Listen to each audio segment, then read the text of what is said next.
CFNE's Communications Director. Y'all, I'm gonna say it one more time because I just want to make sure that part gets in there. So welcome to our spring open house for the Cooperative from the Northeast. My name is Liska Wilson, and I am CFNE's Communications Director. This is our third open house since we've been here. This is more people than was at the first one, and we just love the excitement and engagement that we've been getting around these open houses. So really love that we're able to start these to get connected to everyone who's connected with us and those who aren't, who are just getting to know us. You're in the right place to learn more about the Cooperative Fund of the Northeast.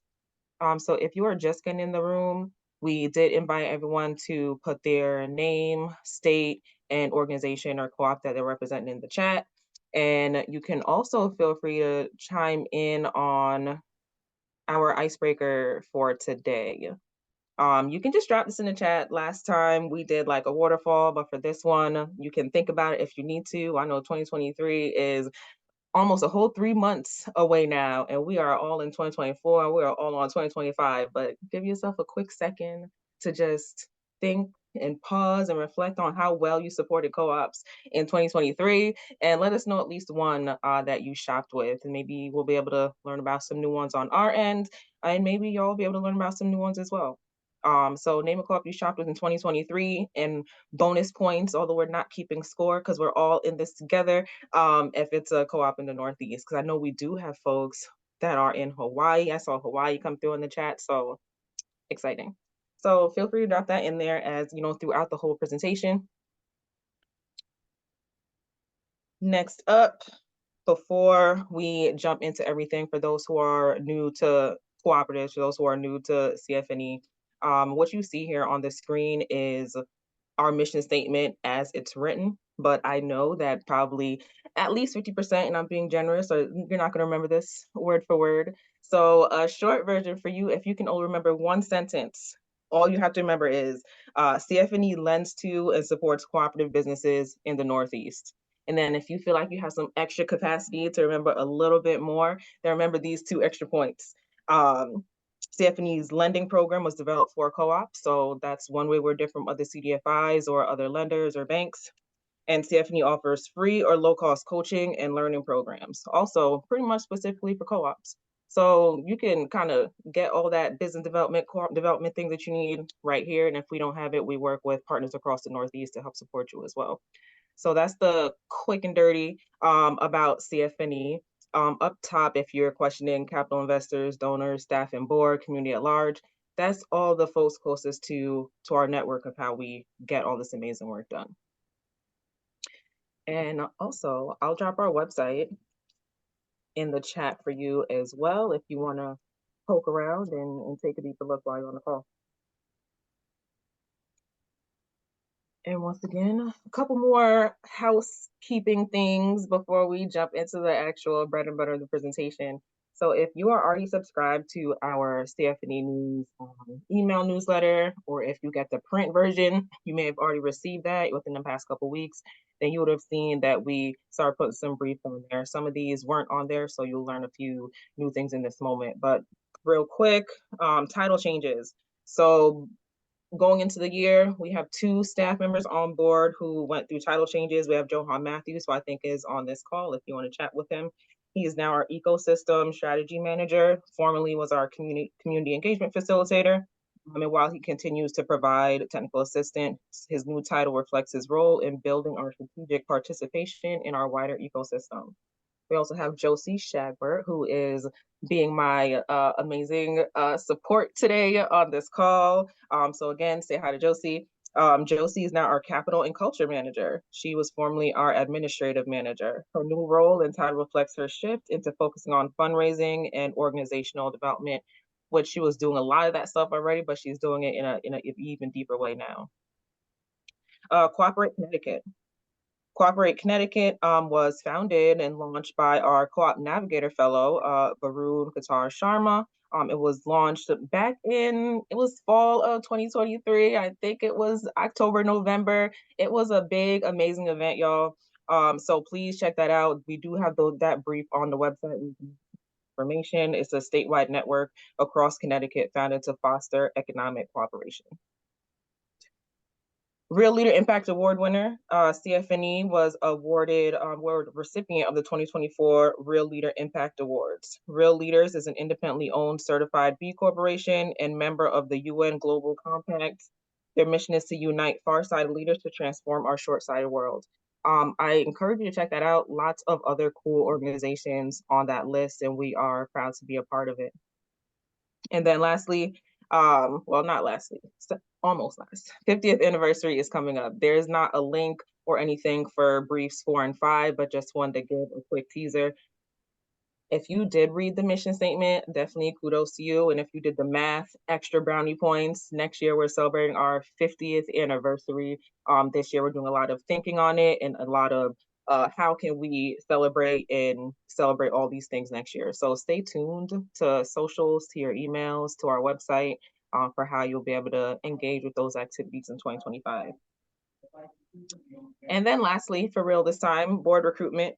This is some more early news. We are in board recruitment season and we'll be looking to fill a few seats that are opening up this year. So again, watch your email, socials, the website for when those details and interest form goes live in the next few weeks. We'll be looking for people with financial experience and paying special attention to making sure we have race, gender, ethnic, all representation on the board, as well as prioritizing people in New York, Connecticut, and Rhode Island. So if you have any questions about any of those things, feel free to put them in the chat. Definitely go to the website, or you can talk with us offline or Q&A at the end, or we might be able to do some breakouts at the end as well for you to get some more questions answered. And then one more shout out, Event Spotlight. Our learning team is doing their first workshop of the year coming up at the end of March. So if you are a co-op curious person or you know someone who is co-op curious, please, I encourage you to sign up. The workshops are amazing. I put the link in the slide. So if somebody's in there, you want to drop the registration link in the chat, please do so. I'm on a complete different device, about to copy and paste it into the Zoom that I'm not on this device. So if anyone wants to drop the registration link in there, anytime. But yes, please consider registering for that event. All right. So with all the housekeeping pieces out of the way, we could get into our leadership presentations. So we'll start off with our executive director, Mika, doing the organizational updates. Then we will hear from Dorian with lending updates. And then finally from the learning team with learning program updates. In between each of those, we'll have a brief Q&A, but then again, as I said, at the end, we'll have a larger Q&A, and if you want to dive even further, we'll also have breakout sessions for each of those topics if you have some more specific questions. So with that, I think I'll be passing it off to Mika. Wonderful. Thank you so much, Liska.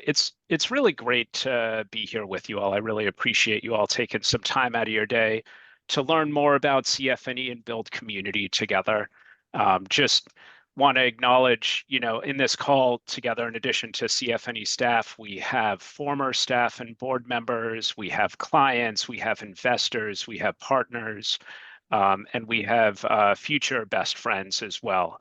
So really, really appreciate everyone being here with us. Mostly I'm going to be talking about the strategic planning process that we've been in and kind of where we're landing.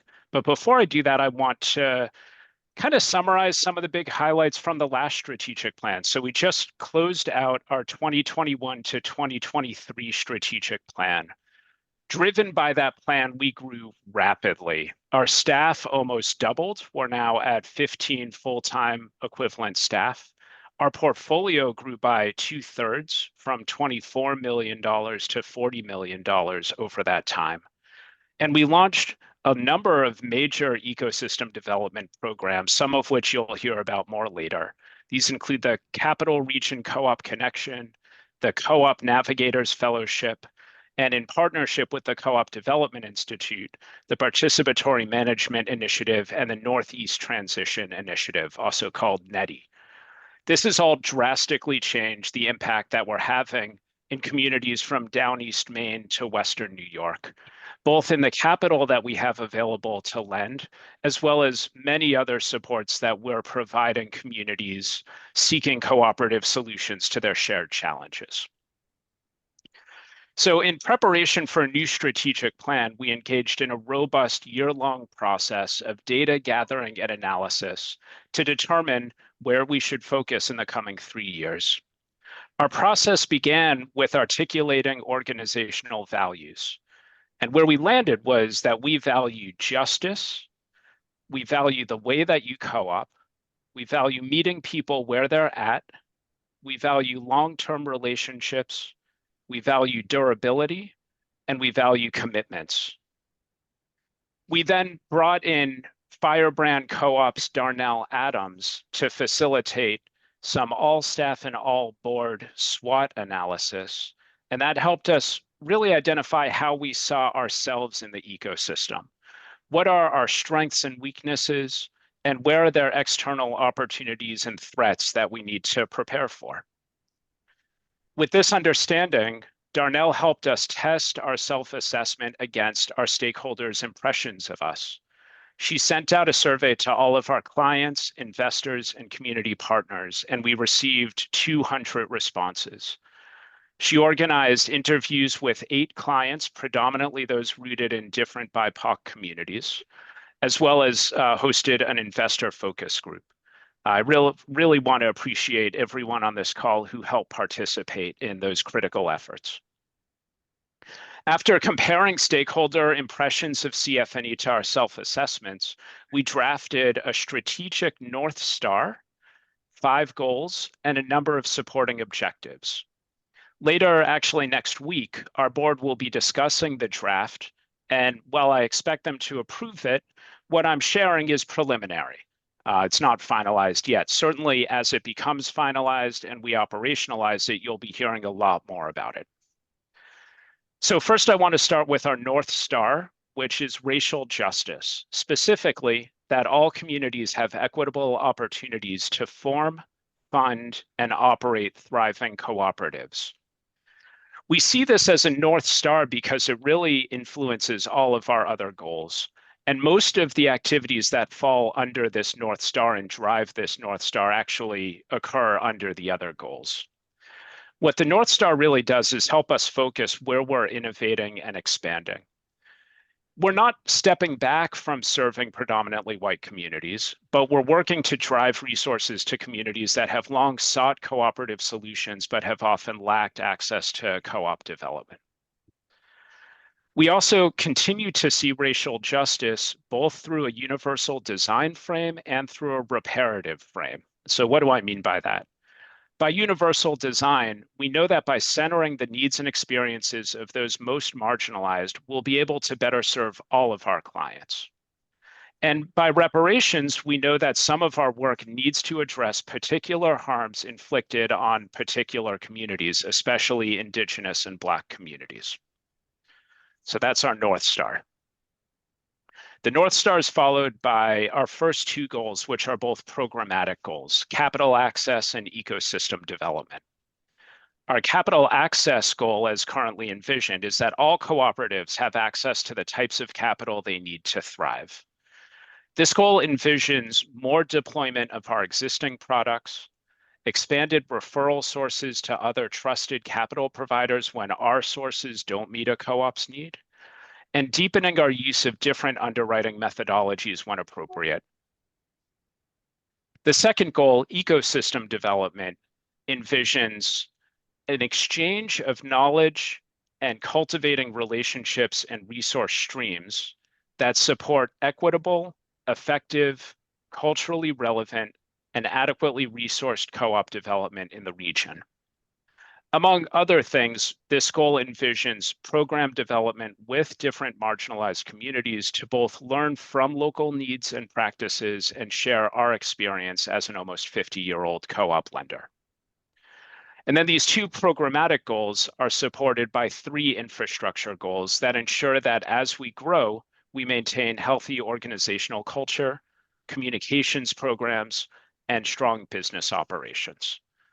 So what this is looking at is for organizational culture, CFNE will continue to strengthen its organizational culture rooted in anti-racism, open and effective communication, work-life balance, trust, fair and competitive compensation that advances our mission, our team, and individual human development. Our communication goal envisions that our communications are compelling, clear, and cohesive in a way that drives engagement with stakeholders to further our strategic goals. And our strong business operation goal envisions that we'll maintain healthy financial performance and focus on building business operations to support its mission, especially given the rapid growth and expansion of our organization over the past few years, and we don't anticipate that stopping. These three infrastructure goals are going to be critical to make sure that we're staying focused on what we need to. So again, expect to hear more about this plan as we finalize and operationalize it, and I really look forward to working with you all on bringing it out to the world. Thank you. Thank you, Mika. We have time for like one or two quick questions just on the organizational updates. If anyone would like to put them in the chat or briefly come on off mute just to, ask that question before we head into the lending updates. I'm gonna give a quick beat, otherwise we'll continue.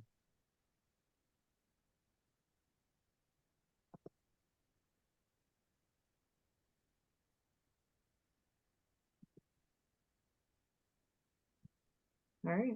Whenever you're ready, Dorian. Hi, everyone. Dorian Gregory, Deputy Executive Director. Really glad to be here and really glad that each of you is here, as Mika had echoed. Got a few remarks to share with respect to the topics listed on the slide here, our lending process, some trends, and I don't know, predictions is a bold word, so I might back away from that one a little bit of borrower stories. I've really been reflecting on CFNE starting back in 1975, and I think it was true then, and it's still true today that we've really grown up with the co-op sector as partners, supporting, ensuring the success of one another. So you'll hear in our lending program and the products that we provide the ways that we have long been and continue to try to meet the specific and unique needs of cooperatives. So our lending process, it starts with the team. For those of you who maybe don't know, we have an incredible lending team. We have loan officers located across the Northeast, in Maine, New Hampshire, Vermont, New York, Southeast New England, so Connecticut, Rhode Island, etc. And with this geographic representation, we're able to visit each and every one of our borrowers at least once a year, and we build real relationships as the co-op's financing partner. Members of the lending team, many of whom are on this call, so if we get a chance during the Q&A to share, that'll be great. But members of the team share skills and expertise.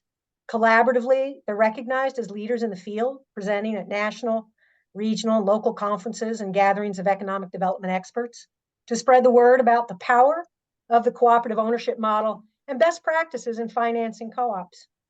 The team of lending officers is regularly bringing their expertise and cross-pollination to borrowers and building relationships and helping to build the ecosystem. So our lending process starts with the team, and with the team begins discovery, or really the meet and greet. Somehow or another, a cooperative is formed or forming, and they hear about CFNE and they need financing, and we reach out and connect. Regularly working organizationally to improve all the different ways that we can reach into different communities and make ourselves available. But it all begins with meeting one another and getting to learn a bit about a group of people's project. From there, we start to look at what the financing needs might be and what the gaps between here and an approved loan might look like. And we'll work together with the group of folks who are forming a cooperative or who have a cooperative to either create the needed details, get the technical assistance that they need, either from CFNE or other partners in the field. Once the relationship and the understanding, once the materials, the information, if there comes a point where it's both parties agree, the folks who are seeking financing and CFNE say, it's time to bring that application forward. Let's do the underwriting. And that's where some of our financial education kicks in. Like, what does that mean to underwrite a loan? What is this lender looking at? And how are we similar to lenders that will be encountered throughout the life of a business? And how are we different? The CFNE underwriting model is crucial to the success of the fund and to the co-ops we're supporting to thrive. As many CDFIs, credit unions, other economic development financing organizations, community lenders, and even some banks are focusing on underwriting criteria that furthers racial justice, CFNE has been at the table sharing our experience, both learning and leading. Some innovations and non-traditional underwriting criteria that many traditional lenders are starting to consider and have been part of our story from the beginning because of our connection through cooperative endeavors include, we don't rely on credit scores to determine eligibility for a loan. We don't look at credit scores. Instead, we look at the group, the co-op's governance and ownership structures. We consider the co-op's skills and dedication to accountability, community, and communication as a way to evaluate what many people use credit scores as a proxy for. We also don't rely on personal guarantees to secure a business loan. We let business assets alone secure a loan, and we're flexible with our analysis.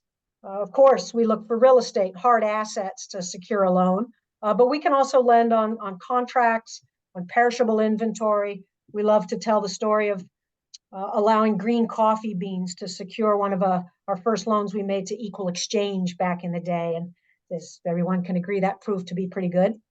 And when there's no hard assets, but there's a demonstrable history of profitability from cash flows, we can lend without significant collateral in that regard. From underwriting, a decision is made. We work really hard. Our decisioning is pretty solid, and we get an 85 to 90% approval rate, because once somebody's come forward with an application, we know they're loan ready, and we've been working real hard to get them to yes. For some, that takes 6 weeks, 2 months. For others, it can take a year or two. But we're in it to build relationships for the long term.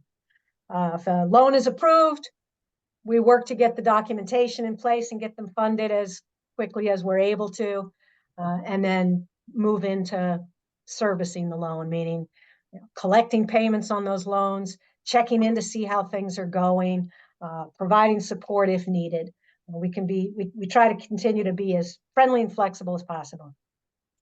So the results of this lending process, as Mika mentioned in the earlier comments, in the last 3 years, our portfolio has grown from 24 million to 40 million, and growth has really been the message of the last couple of years, especially last year. Just last year alone, our portfolio is up 22%.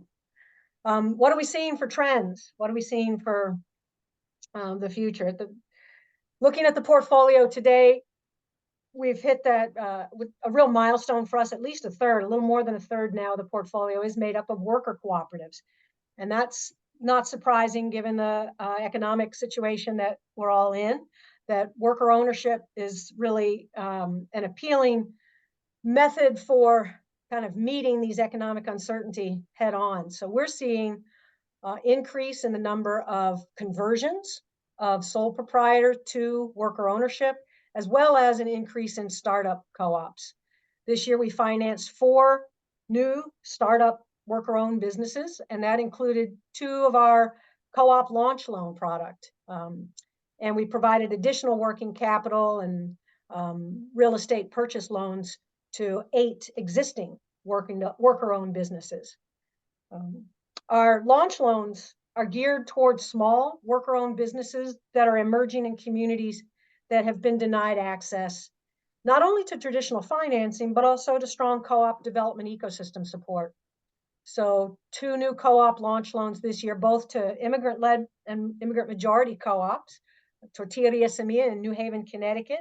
We'll see a little bit more about them in a minute. And La Femme Unie in Portland, Maine. salon serving the West African immigrant community in Maine. So those are pretty exciting. Related to the worker-owned conversions, preserving small businesses, transferring income-producing assets to the community of employees. We're financing more and more of these conversions. When I started working with CF&E just under 10 years ago, we had financed our first conversion, and we were doing one or two every couple years. Last year, we financed 7 just in 2023 alone. And they ranged from, across the region, up north in Maine, family, longtime generation family nursery, to southern New England, Rhode Island, some florist shop, and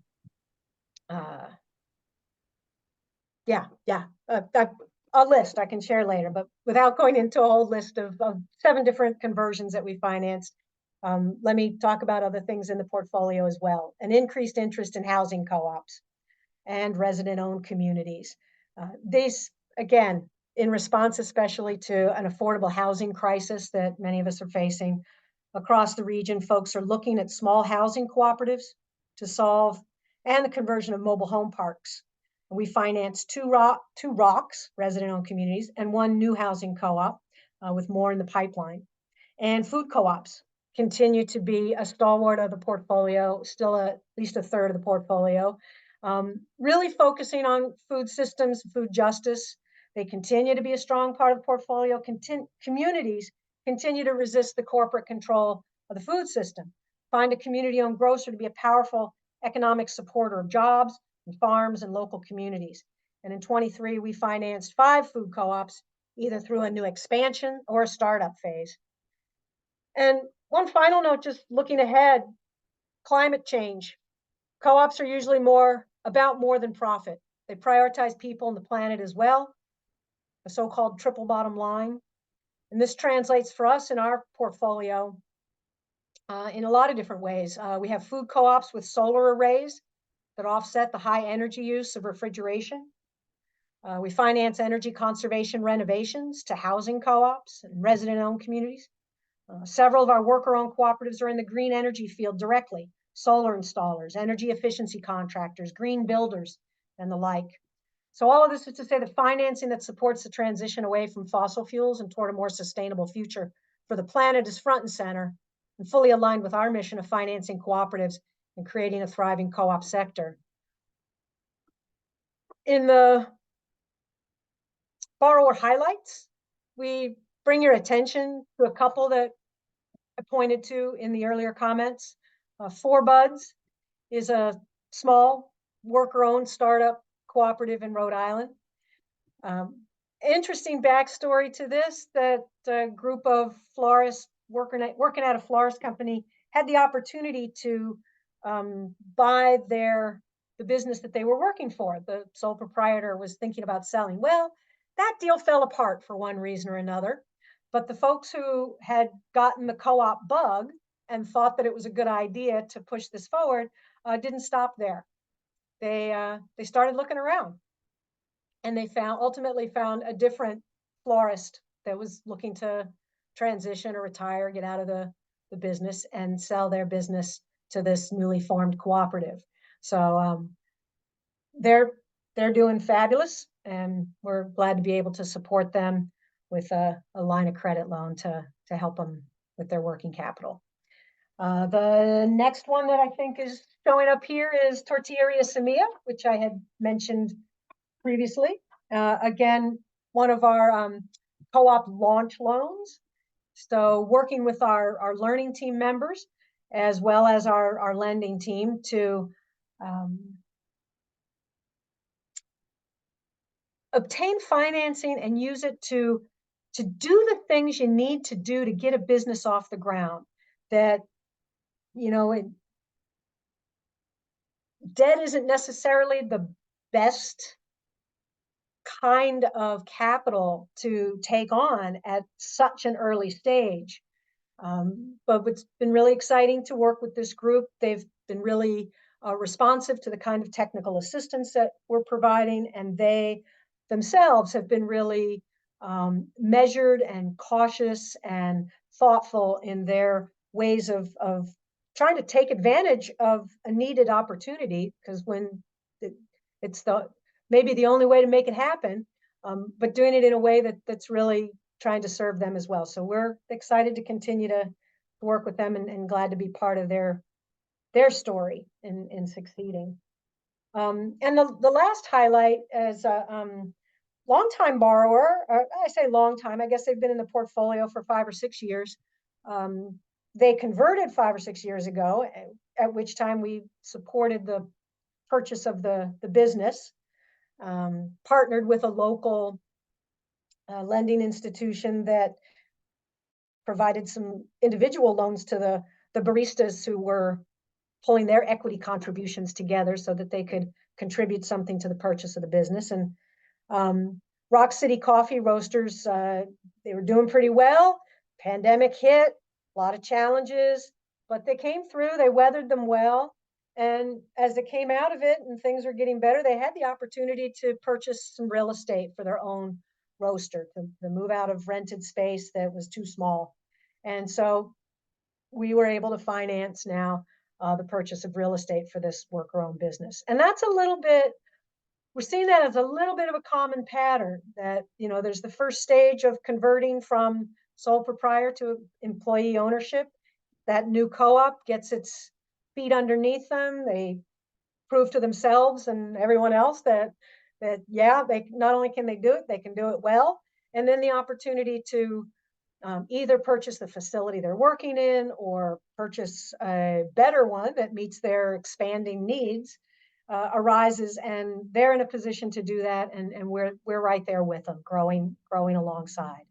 So a little bit of a snapshot into the portfolio at this moment in time. Look forward to the Q&A later if there's more details folks are interested in, but just wanted to, that's what I've got to share at this moment. Awesome. Thank you, Dorian. And thank you, Josie, for dropping those links in the chat. So if you're not paying attention to the chat, I know sometimes I'm definitely guilty of that. So if you are not actually reading the chat, I encourage you, take a look, learn more about these borrowers. Last I checked, they all have pretty active Facebook pages, so you can get some pretty up to the minute, up to the day, up to the week updates on them. I looked today and there's some amazing pictures for you to get a feel for what they're doing now. Were there 1 or 2 questions that anyone really needs to ask now that they couldn't wait till later during the breakouts?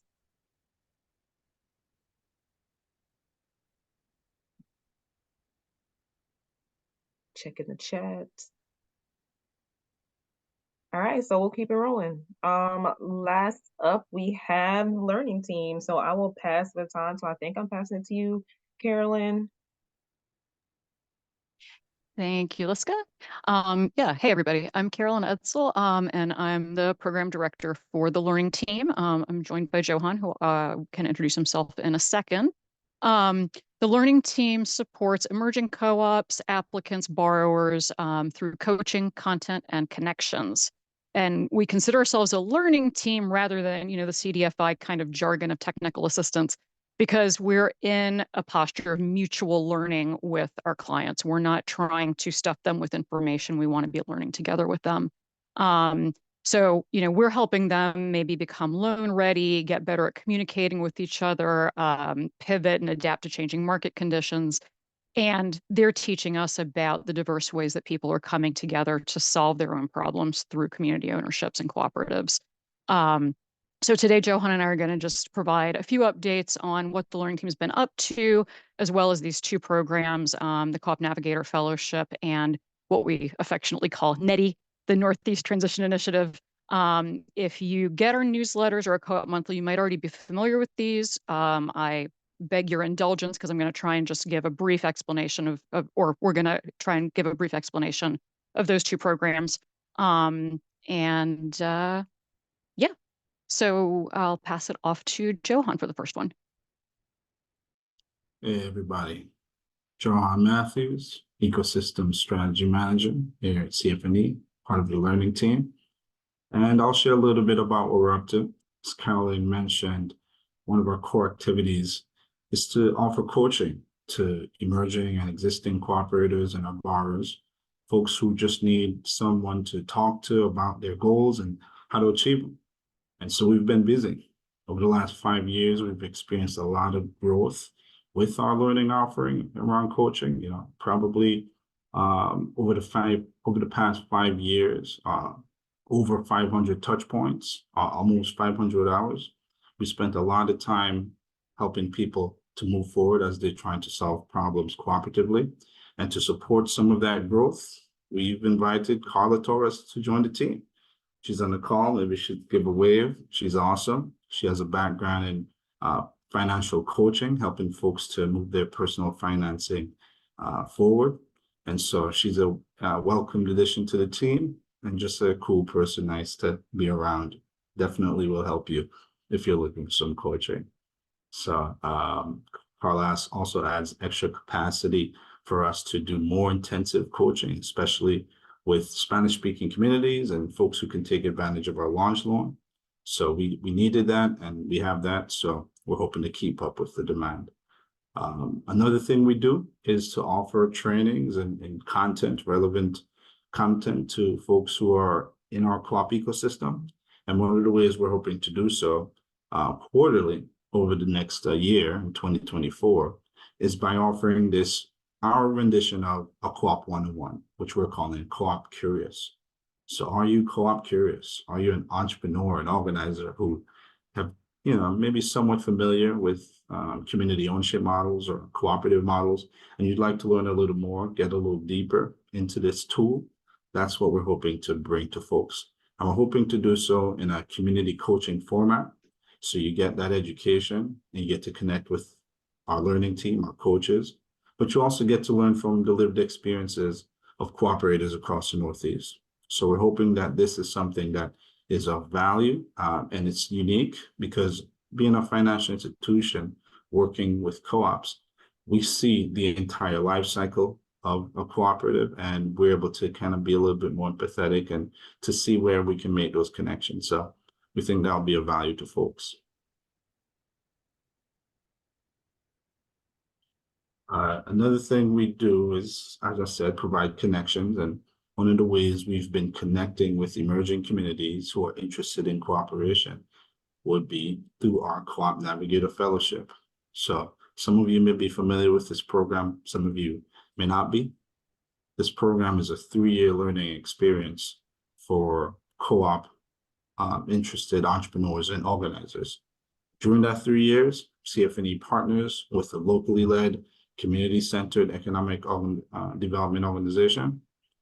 From Maine to Rhode Island to New York, we've had partners working with immigrant communities, Black communities, Indigenous communities, and those locally led, community-centered organizations partner with us to hire, train, and mentor a local fellow, someone from that community who can help to understand how co-ops might play a role in helping that community solve its own problems and do so in a culturally relevant way. So we're trying to regenerate that capacity. Many of these communities already exist in informal cooperation and they're trying to engage in the formal economy.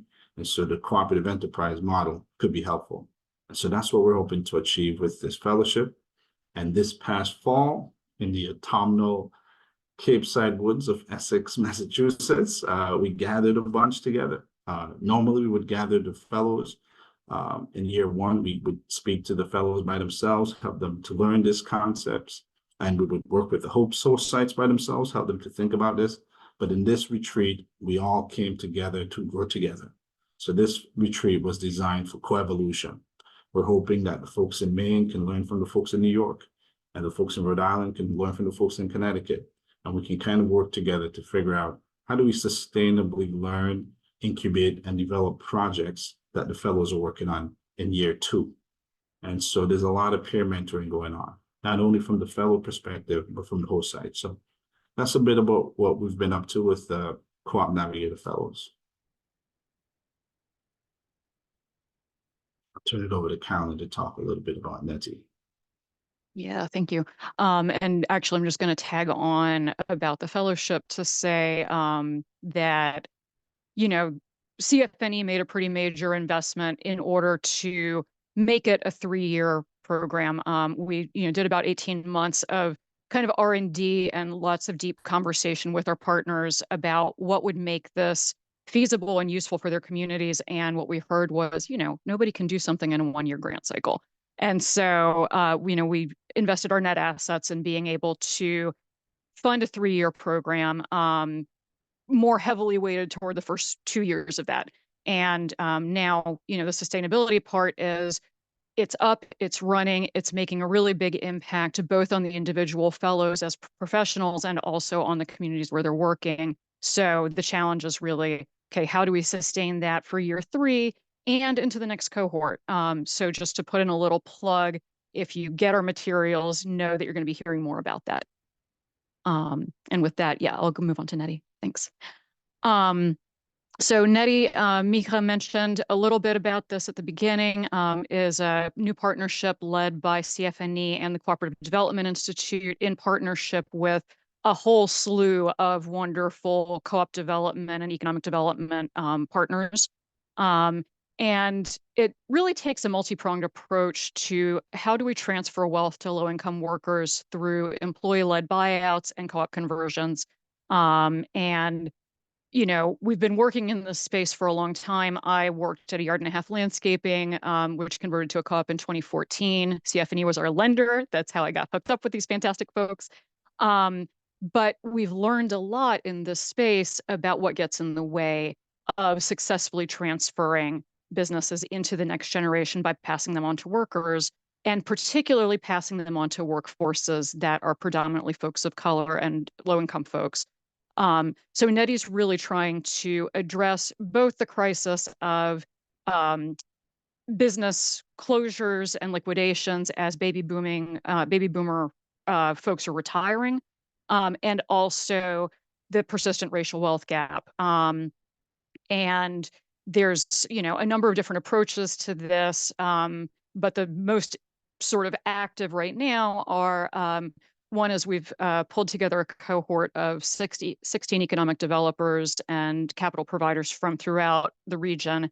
And they're meeting together monthly to learn how to sort of develop their elevator pitch to how do you talk to the businesses that you're touching every day as a capital provider or as an economic developer, and get them started thinking about succession, because we know that business owners, a lot of them, the majority of them, don't have a plan and they don't think about this stuff until it's too late. So how do we help the folks who are working with them every day learn how to get them started thinking about not only what happens when I'm gone, but that could be passing on my business to my employees.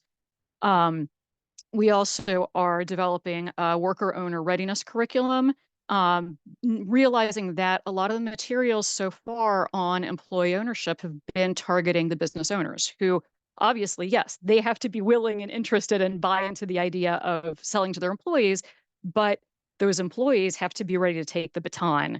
And that can be a big challenge. So these modules are really worker focused, aimed at being able to speak to people from a variety of life experiences across different industries, and get them ready to, at least be prepared with the basics of how do we self-govern, how do we self-manage, how do we communicate well with each other, how do we tell stories about or understand the story that our financials are telling us. So we're developing ultimately a series of 8 to 10 video modules, but right now the first 4 of those are in production. And we also have a website. There's a little screenshot of it, the ownershiptransition.org. Encourage you to go and check that out. And if you have people in your community who are interested in employee ownership, send them there. It's got some, little how-tos, things for business owners to start thinking about, as well as a lot of stories of converted workplaces from a variety of different sectors. So check that out. And I think that's what we've got. I'll pass it back to Liska. Thank you, Carolyn and Johan. That brings us to the end of like the group the full group presentation. So thank you, everyone, for showing up today to hear us out. We're not quite done yet. We will have a more specific Q&A. So I just want to say thanks before I send y'all into the rooms, because we will not be reconvening into a larger group. But before we go into those Q&A breakout rooms, please take a minute to consider signing up for any of our newsletters if you're not already on that list. Carolyn had mentioned earlier, Co-op Monthly, that's on the left, and I'm sure we'll drop the links in the chat. Josie already did. Thank you, Josie. So you can either take out your phone if you're on a desktop and just open up your camera and point it at the QR code. It'll bring you right to the sign up page. Or I like the old fashioned way if I'm on my desktop and I'm just going to click the link that Josie dropped in the chat. But if you are not already on those lists, please do consider signing up. So that brings us again to the end of that piece of it, and then we'll move into breakouts. So if you listen to Mika's part of the presentation and you have all these juicy questions or just some juicy comments to share, then you can select group number 1 once those open up. If you listen to Dorian and all the barrier stories and all the awesome ways that we tend to cooperatives, then room number 2 is for you. And if you are so interested in the fellowship and Nettie and all the amazing things that Learning Team is doing, then you can get yourself into room number 3. So I'm gonna stop the share screen now because I don't trust that the breakout piece is gonna work all in one here. And But Liska, before we go there, somebody asks, can we jump around from one room to the you next? should be able to. Okay, so you should be able to. I'm pretty sure I've pressed all the right buttons.